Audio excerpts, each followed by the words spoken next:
Good morning. It's Monday, October 8th, 2018. This is Sandy Freshy, just here with a quick video to start your week off. I don't know if you've noticed, and maybe this doesn't apply to your life, but it does to mine. There's a lot of change going on. I know collectively many of us are going through internal changes into more empowerment, into a deeper sense of what serves us better as a whole and individually. And personally, I'm going through, if you can see back there, you can see I've started pulling books off the shelf and boxes and things. Personally, I'm going through a huge change and shift, and this is probably my last broadcast in this setting with these pictures here just like they are, because we're actually in the process of packing up our house, getting things into storage so that we can stage our house to sell, because we've just broken ground on our new house where we will live among our Asian pear trees at our orchard. So it's a huge change, and we've been planning for it for years. We've been redoing plans, recreating plans, going to the bank, going back and redoing plans, going back to the bank, and finally we got our loan a week ago to begin construction and to break ground on our new home. So that said, I just want to touch base with you because you're probably going through some evolution of your own change. And the theme for this month of October is self-care. So I guess the theme for this video is self-care and change, and how to actually survive and possibly even thrive through your own changes and through the changes that we're going through as a collective. So let's see, I've got some notes here, because I don't want to forget anything, and I want to be as concise as possible. I know you have things to do, and I definitely have things to do to get my office moved into, get my house ready to sell. So, number one, don't be afraid to let stuff in your life be torn apart or to fall apart. Number one, and that is not only in the physical, but also internally. You know, if you're on the human design path, if you're going through the deconditioning process of following your strategy, trusting your decision-making authority, and experimenting with how that's working for you, you know that you are on this path of putting yourself into the flow of your heart resonance. And it requires a lot of surrender. And of course, if you're packing to move a house, it's the same kind of thing. It's just the external experience of surrender. So change, whether you're consciously deconditioning and reorienting yourself to a way of living that is more conducive to your true nature, or whether you're changing your physical location because it's more conducive to your true nature, it's the same thing. When you put yourself in the flow of your heart resonance, when you start down that path, inevitably things are going to fall apart. You're going to discover things that no longer serve you, that need to be taken out of your life. You may even discover that friends that you had for a long time are no longer resonant with you, and you're going in different directions. Allow that to happen. Recognize it as part of you getting in sync with your own flow. So that's number one. Don't be afraid to tear stuff down. Don't be afraid to let your life fall apart. I've done it many, many times. As a 3-5 profile, you know, I've experimented and experienced this many, many times, and I'm still in my body, living my life and loving it more and more day by day, and growing more and more day by day. So surrender to that, allow that flow to happen through you.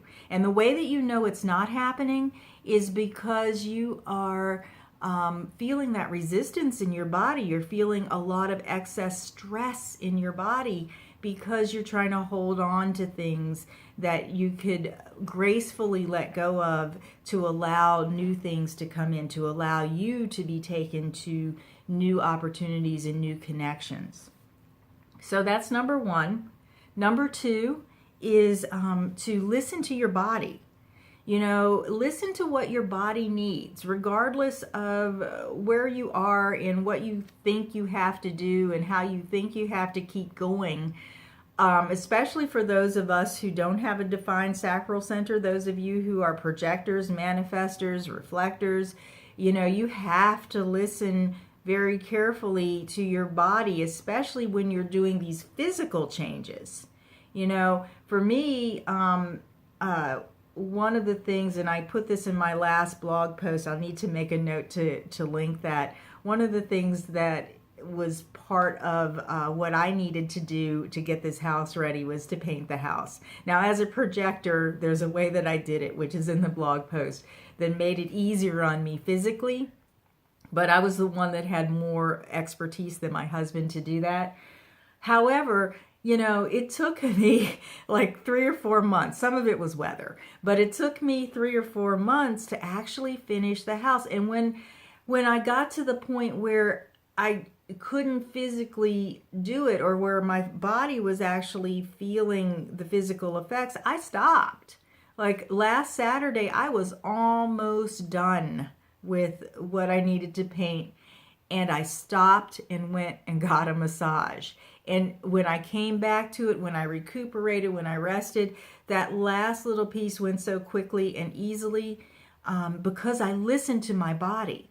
Not only that, but through these times of changes, especially if you're recognizing your changes that you're going through as you go through the deconditioning process, there may not be physical stress on you, but there's this internal shift and change that from a cellular level, the shifts and changes on the cellular level that require a lot of times for you to take periods of rest to make sure that you're sleeping well, if at all possible, sleeping alone in your own energy field, in your own aura, so that you can make those changes free from interference, so that you can have long stretches of time where you're resting and your body is doing what it needs to do.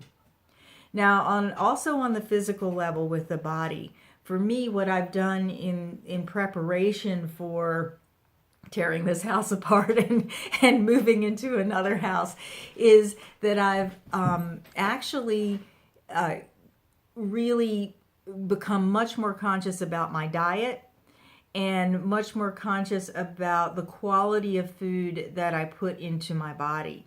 So, you know, no fast food runs if I can at all help it. And you know how that is if you're living a faster paced lifestyle than you would like. Sometimes the quicker, the better, the more processed, the better. And I've consciously made room and made it a priority in my life to cook ahead, to feed myself rather than to allow, even if it's a really high quality restaurant, allow other people to feed me, even though that happens at times. I know I have food in my refrigerator and a choice that I can make to feed myself something better. And that's what this whole process of change is about. You know, it's actually about making room so that you can feed yourself something better on a cellular level, on a physical level, on an environmental level. You're feeding yourself and nourishing yourself, or allowing things to fall away so you can allow something better into your life. So that's number 2. I think I'm going to leave it there because we're coming up on 10 minutes. So I'm really going to challenge myself at this point. I'm just drawing a line here in my notes. Going to challenge myself at this point to come back within a week. I know it was a little more than a week. When I'm set in my new office, or when I'm set in the other room that we're moving my office to, and talk about number 3 and number 4 on how to survive change and take better care of yourself along the way. So until the next time, don't be afraid to let stuff fall apart in your life when you're going through change, or don't be afraid to tear stuff down, and listen to your body. Take very good care of your body. And we will talk soon, and be well.